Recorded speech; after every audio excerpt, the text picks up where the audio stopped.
pujian, hormat dan kemuliaan hanya bagi-Mu saja.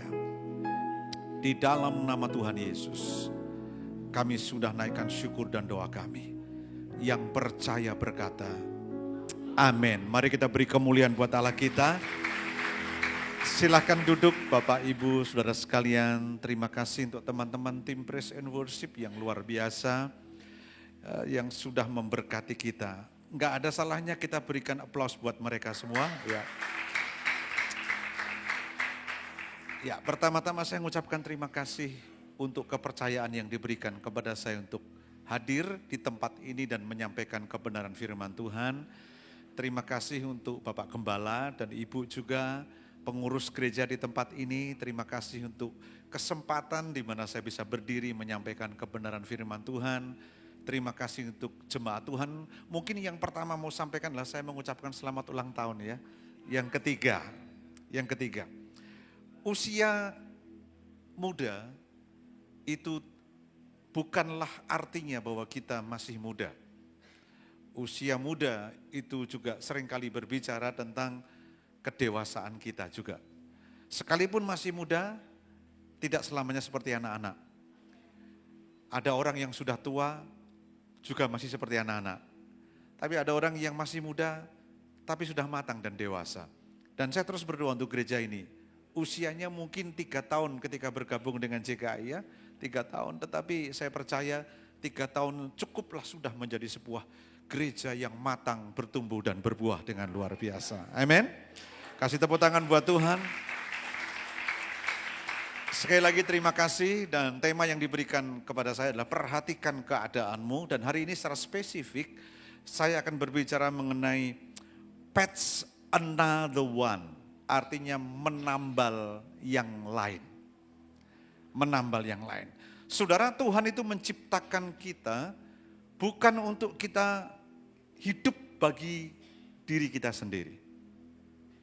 Setuju? Ya. Tapi kita diciptakan untuk saling membutuhkan satu dengan yang lain.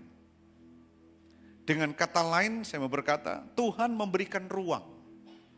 Tuhan memberikan ruang bagi setiap kita untuk menolong atau membantu orang lain, serta menerima bantuan dan pertolongan dari orang lain. Jadi Tuhan menciptakan kita bukan untuk hidup bagi diri sendiri, tetapi untuk saling membutuhkan satu dengan yang lain.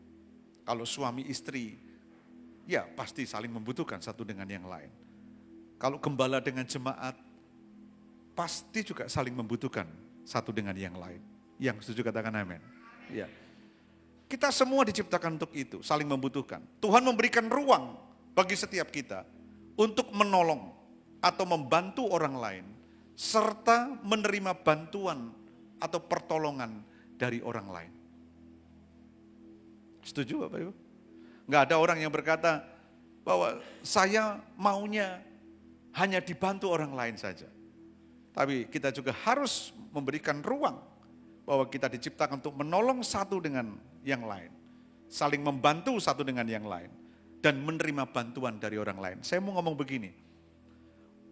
Menerima bantuan itu juga dibutuhkan kerendahan hati. Betul enggak? Bukan hanya yang membantu yang rendah hati. Tapi untuk menerima bantuan itu juga dibutuhkan kerendahan hati. Enggak semua orang cukup rendah hati untuk menerima bantuan. Ya kan? Mungkin kita seringkali menyoroti tentang orang yang memberi itu harus rendah hati. Tetapi seringkali jarang kita menyoroti bahwa orang yang menerima bantuan juga dibutuhkan kerendahan hati. Bahkan saya ingat sebuah pernyataan dari Pastor Adi Sutanto bahwa orang yang sombong itu juga orang yang tidak mudah menerima bantuan. Kok ketawa saudara? Jadi untuk menerima bantuan dari orang lain itu butuh kerendahan hati. Kenapa kok bisa begitu Pastor David? Karena begini, pada waktu kita menerima bantuan dari orang lain, itu ketika kita menerima dengan rendah hati, kita menyadari betul bahwa segala yang ada pada kita butuh orang lain untuk menolong kita. Untuk mengatakan dan mengakui bahwa kita butuh orang lain, itu dibutuhkan kerendahan hati. Setuju? Ya. Jadi ini merupakan sebuah pola kehidupan yang dirindukan Tuhan ada di setiap kita orang yang percaya. Membantu dan dibantu. Memberikan ruang untuk dibantu, memberikan ruang untuk membantu. Sehingga terjadi kehidupan yang disebut saling tolong-menolong.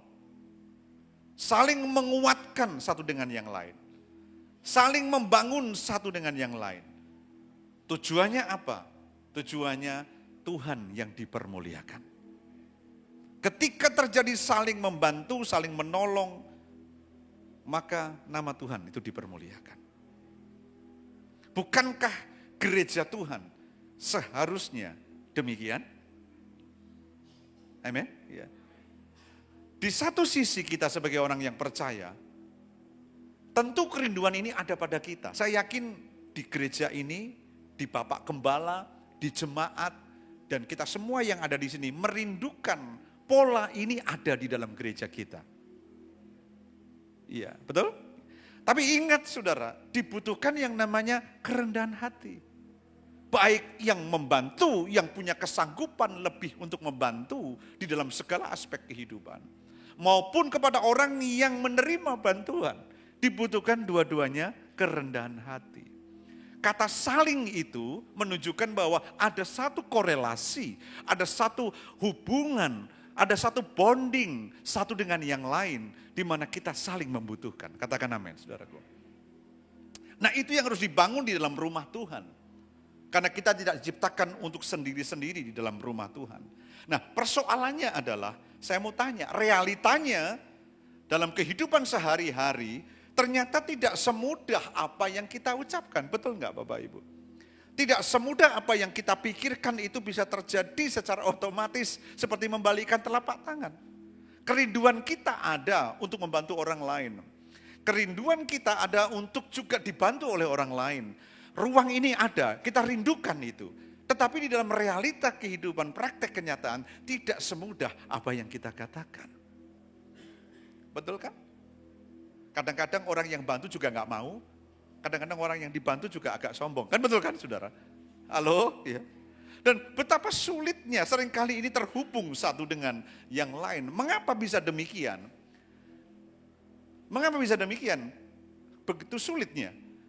Untuk bisa itu terjadi saudaraku, dibutuhkan hati yang utuh. Katakan hati yang utuh. Hati yang utuh, hati yang sehat. Katakan hati yang sehat. Hati yang sehat untuk melakukan semua hal tersebut di dalam kehidupan yang kita jalani ini. Untuk bisa saling menolong, saling membantu, dan yang dibantu tidak merasa direndahkan, dan yang membantu tidak merasa tinggi hati. Semua sama, saling membutuhkan, dibutuhkan yang namanya hati yang utuh. Katakan amin, saudara. Hati yang sehat. Oh, belum ditayangkan ya itu ya. Hati yang utuh dan hati yang sehat. Katakan amin, saudara. Oke, sekarang kita mau cek. Oh, next, terus ya. Yang berikutnya. Oh, belum ya? Ya. Dibutuhkan hati yang utuh dan hati yang sehat untuk melakukan semua ini. Udah keluar? Belum ya. Kalau keluar ayatnya dulu gak apa-apa ya. Coba kita sekarang lihat, apakah hati Anda dan saya ini utuh hari ini? Utuh itu seperti apa sih? Utuh itu seperti gini. Hati itu kan kalau seringkali orang gambar itu seperti daun gini kan ya. Betul enggak? Kalau kemudian ada gompelnya sedikit seperempat, utuh enggak kira-kira? Enggak utuh ya. Lalu kemudian separuh, enggak utuh. Nah kalau hati kita enggak utuh, kita enggak akan pernah bisa yang namanya saling tadi, katakan namanya. Enggak bisa. Mau kita mau teriak-teriak, ayo mari kita saling, mari kita saling. Enggak akan pernah bisa. Kalau hati kita enggak utuh. Betul? Hati yang sehat itu yang seperti apa? Saudara, bukankah orang yang sehat selalu bisa menghasilkan yang maksimal? Betul enggak? Lalu kalau orang yang sakit, maka tidak akan pernah bisa mengerjakan sesuatu dengan maksimal. Ingat baik-baik. Kalau kita tidak pernah bisa mengerjakan perintah Tuhan dengan maksimal, berarti hati kita sedang sakit. Halo? Coba, menurut Bapak Ibu, kalau seandainya saya gagal mengasihi seseorang, karena orang itu nggak suka sama saya, lalu saya bales, saya tidak mau mengasihi dia. Pada waktu saya berkata, saya tidak akan mengasihi dia, sampai Tuhan Yesus datang tidak akan pernah mau ngampuni. Berarti hati saya sedang sakit. Betul enggak? Nah, kalau hati kita tidak utuh, kalau hati kita tidak sehat, maka sangat sulit yang namanya saling itu terjadi. Suami istri juga sama, iya kan?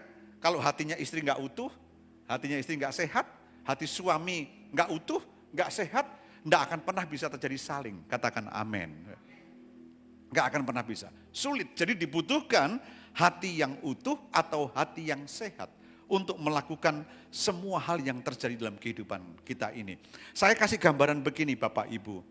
Ternyata di dalam hidup ini ada yang namanya security system.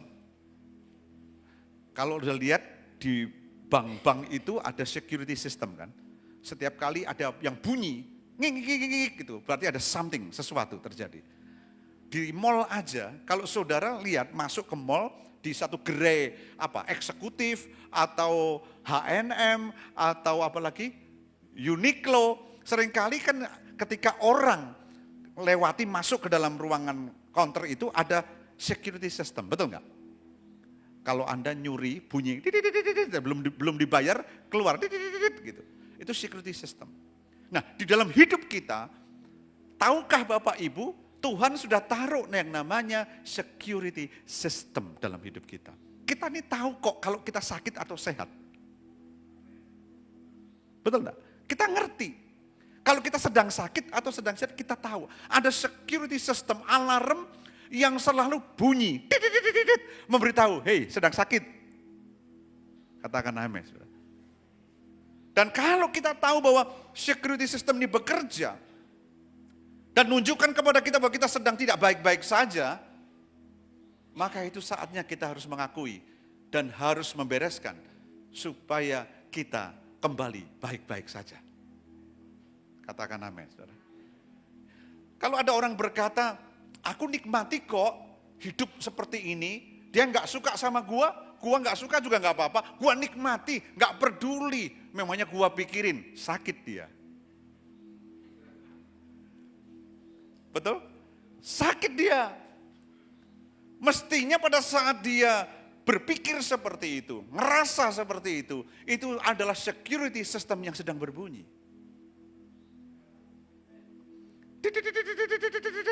Saudara, kalau di mall, waktu Anda lihat mengambil sebuah barang, atau mungkin lupa Anda bayar, Anda bawa barang keluar, bunyi kan?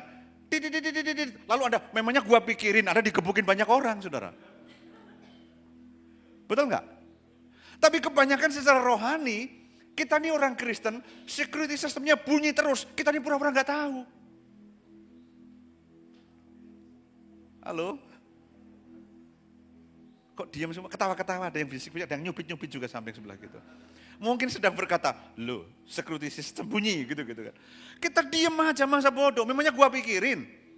Saudara, kalau di mall, waktu Anda berpikir, memangnya gua pikirin, Anda digebukin banyak orang. Tapi pada saat Anda secara rohani, memangnya gua pikirin, hidup Anda rusak. Katakan amin, saudara. Dan ketika rusak, maka tidak akan pernah ada yang namanya saling. Katakan amin, saudara. Tidak akan pernah ada yang namanya saling. Nah, pastikan hati kita itu terjaga dengan baik. Jangan sampai tidak utuh. Jangan sampai tidak sehat. Kalau security system itu bunyi di dalam hatimu, Anda pastikan Anda tanggapi dengan baik. Saya selalu berkata begini, yang namanya virus itu selalu merusak. Katakan amin. Itu komputer aja ya. Komputer itu kalau kena virus, ngerusak kan komputernya. Semua data blank, hilang. Yang namanya virus itu selalu merusak. Dan virus itu selalu ada di hati kita. Kalau virus sudah kena hati kita, ngenakan hati kita, jadi nggak sehat dan nggak utuh. Saudara, semua blank. Semua data-data yang baik yang pernah kita belajar. Semua data-data baik yang pernah kita hidupi, semua hilang. Sama seperti komputer, ketika semua data-data yang penting sudah kita masukin semua yang baik, semua untuk masa depan, semua sudah ada dibuat di komputer itu. Tiba-tiba kena virus, blank semua saudara. Betul? Bukankah dalam kehidupan sehari-hari dalam hidup kita sama seperti itu? Kenapa orang, sorry ya saya berkata, sedih memang hari-hari ini kita lihat. Anak-anak muda punya potensi hebat, matinya bunuh diri. Saudara. Hari ini kita dikejutkan begitu banyak kematian bunuh diri itu semakin bertambah. Itu memperhatikan bangsa ini. Sampai kemudian menimbulkan pakar-pakar orang yang membidangi, yang punya keahlian di dalam mengamati kehidupan manusia mulai berbicara banyak. Ada apa ini? Ada alarm apa yang bunyi ini? Saudaraku, orang punya potensi, orang pintar, ganteng, cantik, masih muda. Ya kan? Masa depannya luar biasa, tiba-tiba mati dengan cara seperti itu. Sedih, kita tidak boleh menghakimi. Tetapi itulah keadaan yang dimulai dari apa? Dari security system yang dibiarkan. Katakan amin, saudaraku. Secara rohani, hal itu bisa terjadi. Semua data yang baik, rencana Tuhan dalam hidup kita, yang Tuhan sudah taruh semenjak Dia menciptakan kita. Bahkan kitab Yeremia berkata, sebelum aku dilahirkan, katakan amin, saudara. Tuhan sudah merencanakan sesuatu yang luar biasa dalam hidup setiap kita. Itu data bisa blank, saudaraku, hilang. Semua data itu bisa hilang total. Karena apa? Kita membiarkan hati kita tidak utuh. Katakan amin, saudara. Membiarkan hati kita tidak sehat. Security system berbunyi. Kita berkata, memangnya gua pikirin. Nah itu lama-lama data yang baik di komputer rohani kita blank. Ketika blank, gelap, tidak ada apa-apa, tanpa harapan kemudian. Orang lihat semuanya gelap, akhirnya rusak hidupnya. Saya pastikan jemaat di tempat ini, secara rohani tidak ada yang blank dari semua apa yang Tuhan sudah rencanakan di dalam hidup saudara. Saya berkata selalu, bahwa jaga hati dengan baik kata Alkitab. Karena dari sanalah terpancar kehidupan. Dalam terjemahan lain dikatakan, jagalah hatimu dengan segala kewaspadaan. Karena dari sanalah kehidupanmu dimulai. Kalau kita jaga dengan baik, kehidupan yang baik sedang dimulai. Katakan namanya saudara. Kalau hatimu sehat, kehidupan yang sehat sedang dimulai. Kalau hatimu utuh, kehidupan yang utuh sedang dimulai dari situ. Nah, Anda tangkap sesuatu Bapak Ibu? Nah, saya ingin mengajak saudara untuk melihat satu ayat yang Yesus katakan Matius 9 ayat 16 dan 17. Kita buka bersama-sama. Yesus mengajarkan hal yang luar biasa dan saya berharap khotbah saya tidak panjang, tetapi ini akan memberkati saudara. Anda masih kuat dengarkan khotbah saya? Masih ya, masih kuat. Matius 9 ayat 16 dan 17. Yesus berkata begini. Tak seorang pun menambalkan secari kain yang belum susut pada baju yang tua. Karena jika demikian, kain penambal itu akan mencapik baju itu. Lalu besarlah koyaknya. Begitu pula anggur yang baru tidak diisikan ke dalam kantong kulit yang tua. Karena jika demikian, kantong itu akan koyak sehingga anggur itu terbuang dan kantong itu pun hancur. Tetapi anggur yang baru disimpan orang dalam kantong yang baru pula. Dan dengan demikian terpeliharalah kedua-duanya. Latar belakangnya sedikit saya akan bagikan ini buat saudara. Konteksnya adalah terjadi sebuah perselisihan yang terjadi antara murid-murid Yohanes yang sering berpuasa. Sedangkan murid-murid Yesus tidak berpuasa. Oh ini menarik loh saudara ya. Bahas ini menarik sekali. Hanya gara-gara sering berpuasa, yang satu tidak berpuasa ribut loh saudara. Kok tegang semua saudara? Hanya gara-gara yang satu sering berpuasa, yang satu tidak sering berpuasa. Itu bisa ribut. Manusiawi ya Bapak Ibu. Betul enggak?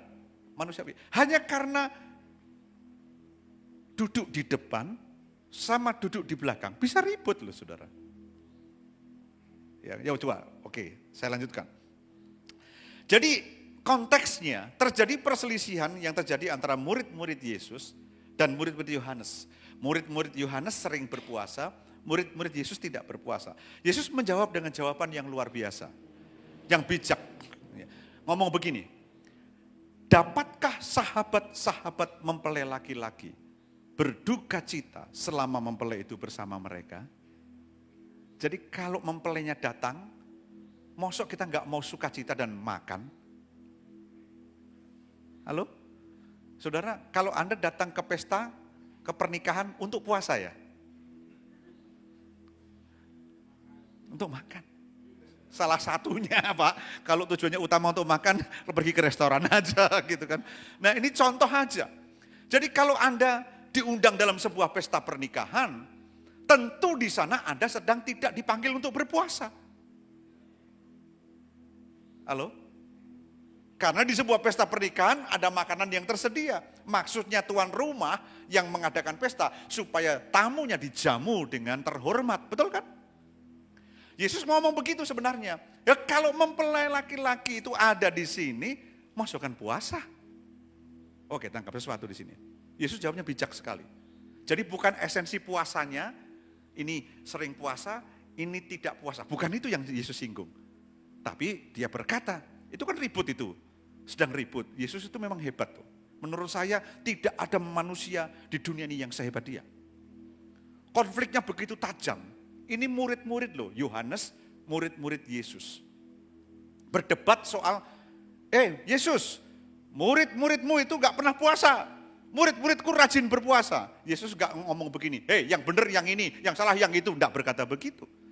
Tapi dia jawabnya dengan luar biasa. Masakan sih, ini mempelai ada bersama-sama, yaitu dirinya. Pak, katakan amin saudara. Mosok malah puasa. Dia tidak mengatakan yang satu benar, yang satu salah. Tapi dia memberikan sebuah kebenaran yang lain. Katakan namanya saudara. Ini menarik sekali. Yesus membenarkan ya, apa yang dilakukan murid-muridnya bahwa tidak berpuasa itu no problem selama masih ada mempelai. Katakan amin. Amin ya, tangkap pelan-pelan di sini karena ini perlu pengertian yang dalam. Jadi Yesus membenarkan apa yang dilakukan murid-muridnya sendiri. Tanpa, perhatikan ini, tanpa harus mengecam apa yang dilakukan murid-murid Yohanes. Katakan amin. Wah ini luar biasa. Menurut saya sih kita mau belajar banyak. Yesus itu teladan yang baik untuk kata saling itu terjadi. Katakan amin. Menurut saya, Yesus punya hati yang utuh dan punya hati yang sehat. Dengarkan baik-baik Bapak Ibu, kalau orang punya hati yang utuh sama Tuhan, itu gak gampang terombang ambing. Mau angin ke kanan, tetap hatinya utuh. Katakan amin. Angin ke kiri, tetap utuh. Tetap sehat. Ya. Dan ketika orang Farisi memanas-manasi perselisihan ini, nah biasanya kalau lagi begitu, pasti ada pihak ketiga yang suka manas-manasi kan saudara. Dan saya berharap jemaat ini tidak ada yang pihak ketiga. Saudara. Loh enggak ada amin saudara. Amin saudara ya. Jadi orang Farisi ini memanas-manasi perselisihan ini. Dan berharap Yesus akan mempersalahkan entah muridnya Yohanes. Tapi reaksi Yesus tidak menyalahkan keduanya. Namun kita mendapatkan pelajaran yang berharga. Apa itu? Next tolong ditayangkan. Terus ada gak saudara? Next terus. Oh gak ada ya? Oke. Bila suatu saat kita ini dipersalahkan dengan tidak adil, janganlah menuduh balik orang lain atau mengotori nama baik orang lain. Katakan amin saudara. Itu pelajarannya. Jadi kalau sampai kita ini dituduh bahwa kita ini salah, dipersalahkan orang lain. Berarti kan kita mau membela diri. Janganlah juga Alkitab ajarkan menuduh balik orang lain atau mengotori nama baik orang lain. Kita tetap hidup dalam kebenaran tanpa harus mengecam atau menghakimi orang yang kelakuannya berbeda dengan kita. Ini luar biasa. Yesus tidak pernah lalu kemudian ketika dia disudutkan dengan pertanyaan itu, dia tidak mengklaim dirinya benar dan menyalahkan pihak yang menyudutkannya. Katakan amin, saudara. Udah ketemu ya? Oh enggak. Ya. Saya enggak tahu, mungkin salah slide ya, jangan-jangan ya. Atau gimana ya. Oke. Jadi bila suatu saat kita dipersalahkan dengan tidak adil, janganlah menuduh balik orang lain atau mengotori nama baik orang lain. Kita tetap hidup dalam kebenaran tanpa harus mengecam atau menghakimi orang yang kelakuannya berbeda dengan kita. Oke, sampai di sini paham? Ya. Nah, apa yang dimaksud perumpamaan Yesus tentang kain yang baru merobek kain yang lama? Ini menarik kan, saudaraku?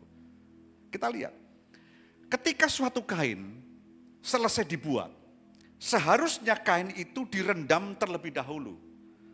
Bisa 1 kali atau bisa lebih dari 1 kali. Dengan tujuan agar kain itu menjadi susut, katakan ya. Kalau ada kerja di garmen tahu itu. Ya, kain akan menjadi susut sampai tidak bisa menyusut lagi. Dengan demikian ketika dibuat menjadi baju atau apapun, barang hasil kain yang sudah susut itu tidak lagi susut lagi. Nangkap di sini.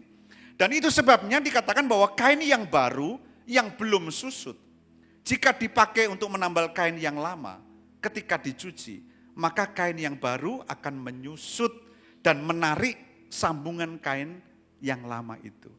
Maksudnya begini saudara, ini bagus sekali. Kalau hidup kita ini belum susut, katakan nama saudara. Ya, hati kita ini belum utuh, hati kita ini belum sehat. Maksud baik kita mau nambal, malah bikin koyak orang lain. Katakan nama saudara. Tangkap sesuatu. Maksud baik kita itu bisa jadi salah. Karena apa? Karena kita ini hatinya belum sehat dan hatinya belum utuh. Maka itu sebabnya saya tadi berkata, bahwa security system itu sebenarnya bekerja setiap hari dalam hidup kita. Memastikan bahwa hati kita itu utuh, hati kita sehat. Nah kalau hati kita utuh, hati kita sehat itu digambarkan seperti kain yang sudah disusutkan. Ketika kita mau nambal kehidupan orang lain, maka kain yang sudah susut itu tidak akan susut lagi. Sehingga tidak menarik kain yang lama sehingga terkoyakkan. Katakan amin, saudara. Tangkap sesuatu sampai di sini? Oke, pelan-pelan saya sampaikan ini supaya Anda ngerti betul. Ternyata kehidupan saling itu sampai koneksinya, terhubungnya sampai apa yang dikatakan Yesus tadi. Begitu banyak suami bermaksud baik kepada istrinya, tapi istrinya terkoyak. Katakan amin, saudara. Sebaliknya sama, maksud istri baik kepada suaminya, suaminya terkoyak. Maksud baik Pak Gembala kepada jemaatnya, ternyata terkoyak jemaatnya. Maksud baik jemaatnya kepada Pak Gembala terkoyak juga artinya. Halo Bapak Ibu. Tangkap sesuatu di sini. Dan ketika itu terjadi, maka saling itu tidak akan pernah terjadi. Katakan amin, saudara.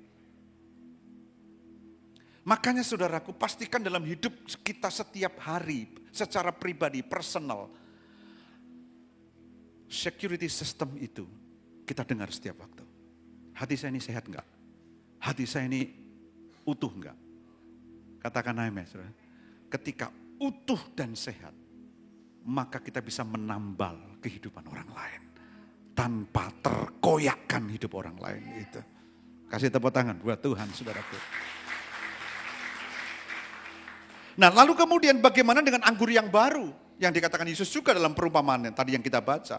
Dikatakan anggur baru tidak dapat diisikan ke dalam kantong anggur yang lama. Ini Yesus kalau ngajar tuh hebat. Dikatakan demikian, kantong anggur pada masa itu terbuat dari kulit binatang. Ya. Dan kantong anggur yang lama itu memiliki sisa-sisa fermentasi daripada anggur yang pernah mengisi di dalam kantong itu. Yang pernah disimpan di dalamnya.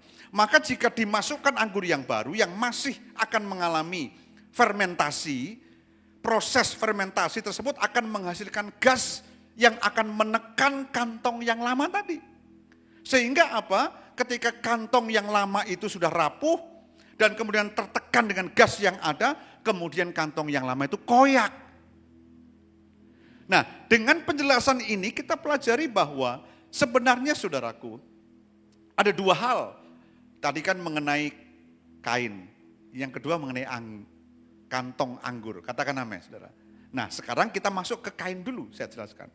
Sebelum dipakai untuk menambal, harus mengalami penyusutan terlebih dahulu. Disusutkan adalah ketika Tuhan itu memproses hidup kita, di mana sampai kita tidak lagi bisa disusutkan. Katakan amin, saudara. Daging kita ini selalu kuat. Nah, kalau sampai kata Paulus, hidupku bukannya aku lagi, tapi Kristus yang hidup di dalam aku.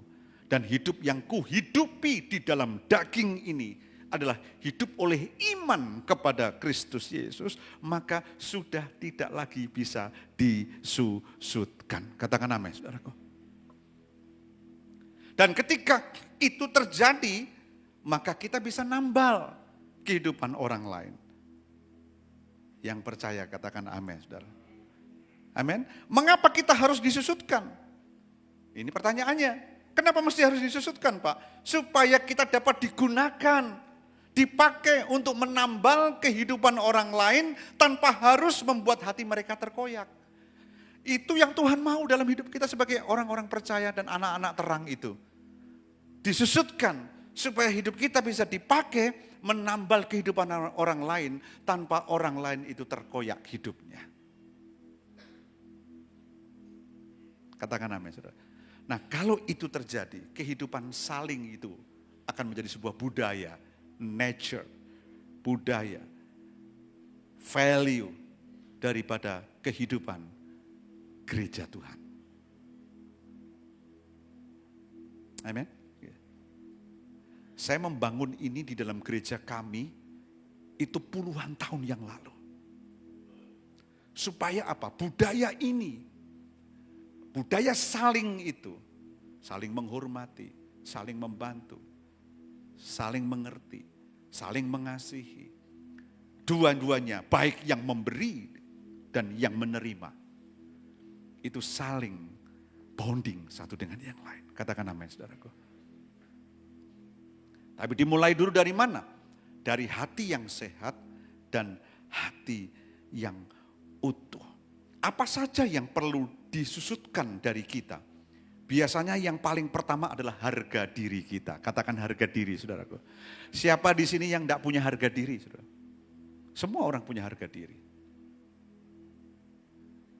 Biasanya begini, kalau lu singgung gua, tunggu nanti. Itu harga diri, saudara. Katakan amin, saudara. Ya kan? Kalau kita disakiti orang, itu harga diri kita. Itu bicara harga diri. Nah, apa yang perlu disusutkan? Ya. Apa yang perlu disusutkan di dalam hidup kita? Yang paling pertama itu adalah harga diri. Karena harga diri dan kesombongan kita lah yang paling sering menghalangi kita untuk menjadi berkat bagi orang lain. Betul? Betul ya? Untuk jadi berkat bagi orang lain itu adalah harga diri dan kesombongan. Seringkali menjadi penghalang. Saudara, saya satu kali punya sebuah kisah yang saya alami sendiri. Tuhan ajarkan ini buat saya. Saya berharap ini juga menjadi sebuah sebuah dorongan yang kuat. Pewahyuan buat setiap kita yang mendengarkannya. Dan ini saya praktekkan betul-betul, saudaraku. Satu kali saya ini nggak tahu kan kenapa,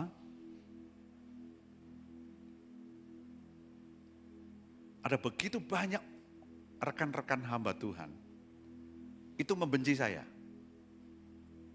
Tahu nggak rasanya dibenci itu kayak apa? Kalau dibenci kita melukai mereka, itu pasti wajar saja, normal.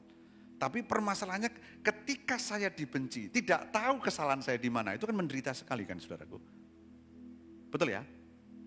Tiba-tiba ada orang yang membenci saudara tanpa alasan, kira-kira gimana, saudara? Disuruh jelaskan, tolong jelaskan dong. Kamu benci saya itu dasarnya apa? Enggak bisa jelasin, bingung kan? Halo. Dan itu banyak hamba-hamba Tuhan.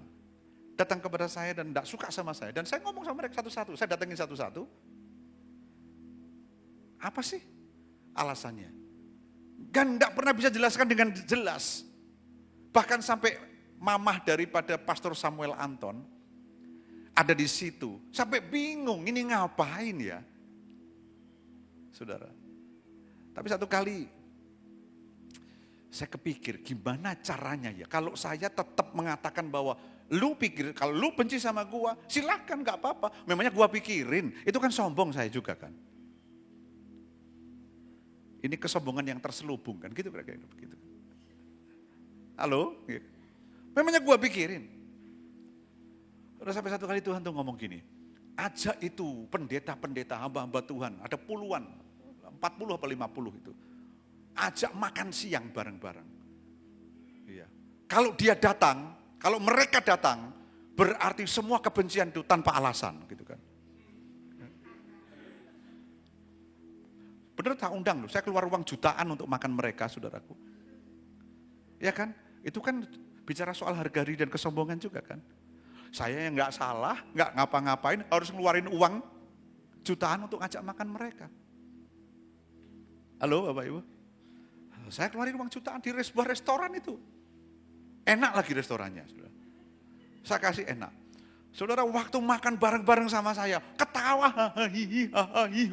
Lah saya bingung, lah kemarin tuh benci sama saya karena apa? Kenapa Pak? Enggak diajak makan katanya. Nah baru diajak makan baru hahihi. Nah saudara saya bingung sampai hari ini saya gak ketemukan jawabannya. Tapi yang saya tahu pasti ketika harga diri kita susutkan, diizinkan Tuhan susut, kesombongan disusutkan, kita berkorban no problem. Semuanya cair dan semuanya baik. Katakan amin saudara. Makanya saya suka itu Pak Adi kalau ngomong, semua masalah yang besar selesaikan di meja makan. Betul kan? Maka semua akan selesai. Tapi persoalannya yang keluar duit siapa? Kalau yang keluar duit kita pasti selesai semua. Katakan amin saudara. Selesai. Saya keluar, saya lupa istri saya ngomong waktu itu kan 50 orang pendeta. Sama istrinya berarti belum bawa anaknya satu lagi. Resepsi itu saudara ya. Nah saya ngebosin semua makan. Semua beres. Sampai hari ini semua mereka ketemu saya. Pak David, saya bingung masalah saya itu di mana saudara. Tapi rupanya harus keluar uang jutaan untuk selesai masalah itu saudara. Ngajak makan aja. Urusannya dengan Kampung Tengah, beres semuanya saudara. Tapi walaupun kita bisa ketawa, Kampung Tengah pun itu kalau kita harga diri dan sombong nggak akan tertangani baik Kampung Tengah itu saudara. Betul nggak? Ya kan? Suruh bayar diri, diundang bayar dewek gitu. Ya, semakin sakit hati dia saudaraku. Ya kan? Nah di situ kita belajar banyak. Hati kita mesti sehat, katakan nama saudara. Hati kita utuh. Saya suka sih statementnya Pak Adi. Pokoknya urusan sebesar, berat, ringan, selesaikan di meja makan. Yesus juga ngajak makan murid-muridnya, urusan selesai di situ saudara. Ya kan? Itu bertengkar semua itu. Siapa yang terbesar ribut gitu. Wes sini ngajak makan pakai ikan petrus. Siapa yang pernah ke Israel saudara ya? Oh belum ada yang pernah ke Israel? Wah mesti ini harus pergi ke Israel semua Pak. Ibadah diliburkan gitu pergi ke Israel. Ya. Nah itu kira-kira. Nah itu makan ikan petrus saudara. Beres semua masalahnya. Mereka hihi lagi. Yang dulunya bersih tegang, saling tegang-tegang. Semua sudah rukun balik. Hanya gara.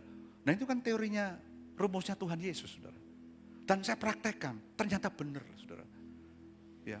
Dan sekarang saya belum pernah ngajak lagi yang untuk kedua kalinya saudara. Karena sudah baik. Nanti kalau gitu lagi kita ajak makan lagi saudaraku. Selesai masalahnya. Nah, jadi saudara yang perlu disusutkan harga diri. Katakan amin, saudara. harga diri dan kesombongan. Itulah yang seringkali menghambat kita, menghalangi untuk jadi berkat bagi orang lain. Nah, adakah ciri-ciri orang yang sudah selesai disusutkan? Adakah? Mari kita lihat 1 Korintus 13 ayat 4-7. Ini ciri-cirinya. Enggak usah baca, saya bacakan aja. Kasih itu sabar. Kasih itu murah hati. Ia tidak cemburu. Ia tidak memegahkan diri dan tidak sombong. Ia tidak melakukan yang tidak sopan. Dan tidak mencari keuntungan diri sendiri. Ia tidak pemarah. Dan tidak menyimpan kesalahan orang lain. Ini kan hati yang utuh kan? Hati yang sehat. Ia tidak bersukacita karena ketidakadilan. Tetapi ia bersukacita karena kebenaran. Ia menutupi segala sesuatu. Percaya segala sesuatu. Mengharapkan segala sesuatu. Sabar menanggung segala sesuatu. Dan yang menarik buat saya, kasih menutupi segala sesuatu. Kasih menutupi segala sesuatu. Satu kali ada orang, suami istri bertengkar. Rupanya yang bertengkar bukan hanya petinju, saudara, yang di ring. Suami istri juga bertengkar, saudara. Iya. Kalau tinju kan sudah wajar, memang pertarungan kan, saudara. Ini suami istri diciptakan untuk menikah, bukan untuk bertarung, saudara. Tapi untuk hidup rukun. Ini bertengkar dari tahun ke tahun sampai anaknya stres. Punya anak satu, cantiknya luar biasa. Setiap hari dipertontonkan itu perang suami, papa dan mamanya setiap hari. Bertahun-tahun tiada hentinya. Kok ya enggak capek, saudara. Petinju aja capek, saudara itu. 12 ronde aja udah lemes. Ini beronde-ronde bertahun-tahun, itu berapa ratus ronde itu, saudara. Enggak selesai-selesai. Lalu suaminya datang kepada saya.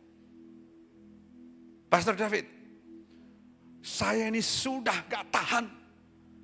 Setiap hari hidup gak bisa enak. Selalu bertengkar, salah paham, bertengkar, salah paham, salah. Dan saya lihat kekurangannya istri saya semakin hari semakin banyak. Dulu waktu saya bertemu dengan dia, saya hanya temukan sedikit kekurangannya. Tapi sekarang semakin banyak kekurangannya.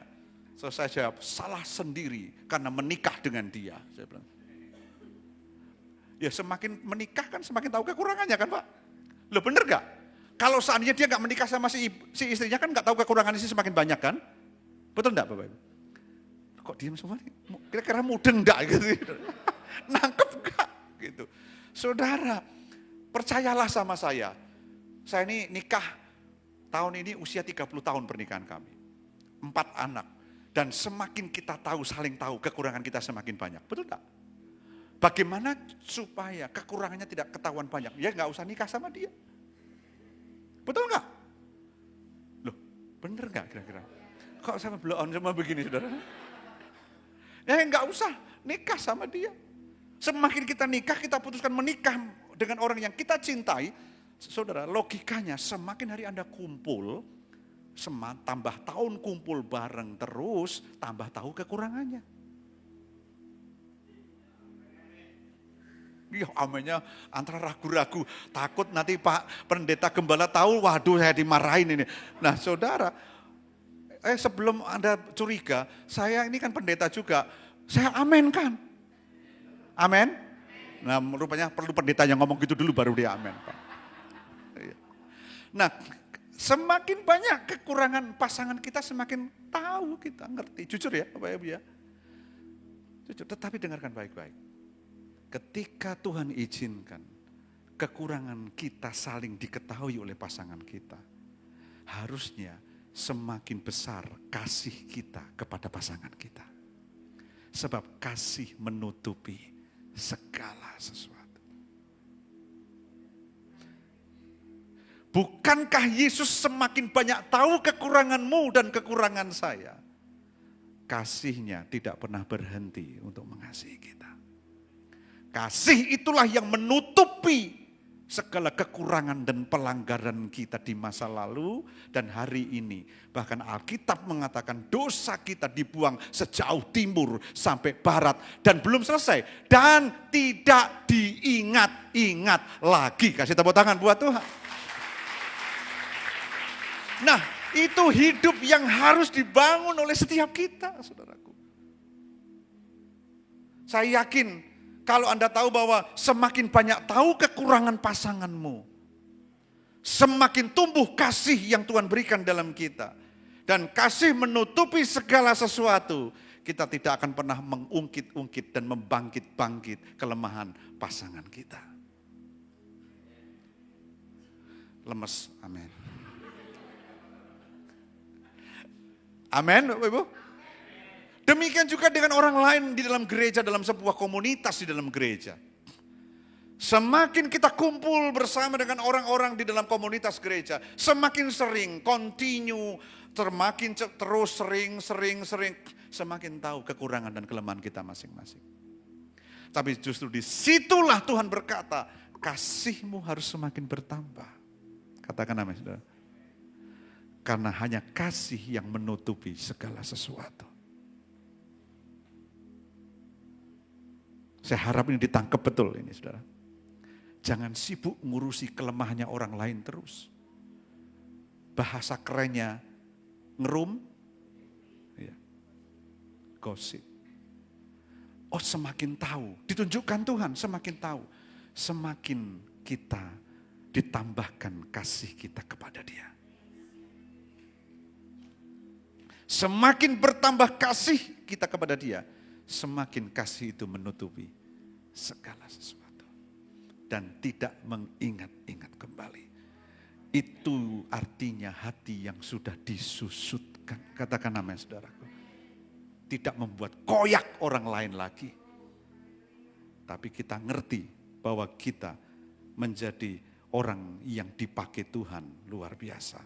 Ketika kita telah mengalami disusutkan, kasih yang ada pada kita akan membuat pelayanan kita semakin luar biasa. Dan kain yang ada pada kita dapat menutup dengan tepat pada kain yang lama dengan sempurna. Itu yang kami bangun nilai di dalam gereja kami. Saudara. Karena tidak ada manusia yang sempurna di dunia ini. Termasuk Pak Pendeta yang berkhotbah ini juga tidak sempurna. Kalau Anda mau cari kekurangan saya, kumpul sama saya 1 tahun. Tidak usah 1 tahun, 5 menit aja. Anda akan temukan kelemahan saya. Anda mau tahu? Tidur bareng sama saya. Akan Anda tahu kelemahan saya. Ngoroknya kenceng, saudara. Pendeta kok ngorok gitu. Apa hubungannya pendeta dengan ngorok, saudaraku? Ya kira-kira begitulah. Ada banyak bisa dicari kok kekurangan kita. Katakan amin, saudaraku. Tidak ada yang sempurna. Dan saya mau berkata begini, lamanya kita menjadi orang Kristen, lamanya kita melayani, bukanlah jaminan bahwa kita adalah orang yang bersedia untuk disusutkan. Saya berdoa untuk gereja ini, usia 3 tahun, sudah matang, hatinya utuh, hatinya sehat, disusutkan oleh Tuhan, sehingga menambalkan kehidupan banyak orang.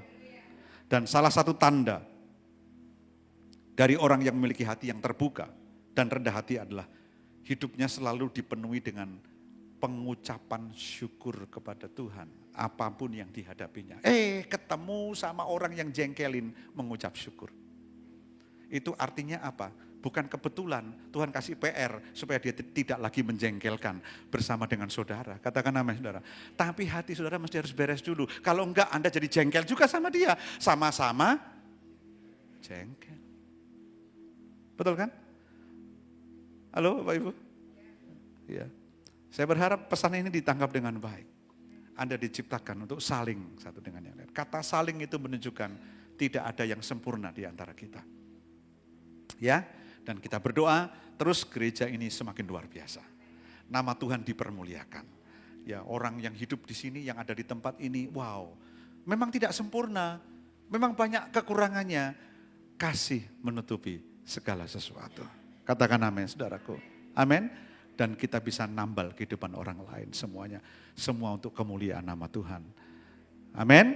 Dan selamat ulang tahun dan Tuhan memberkati semuanya. Mari kita bangkit berdiri bersama-sama.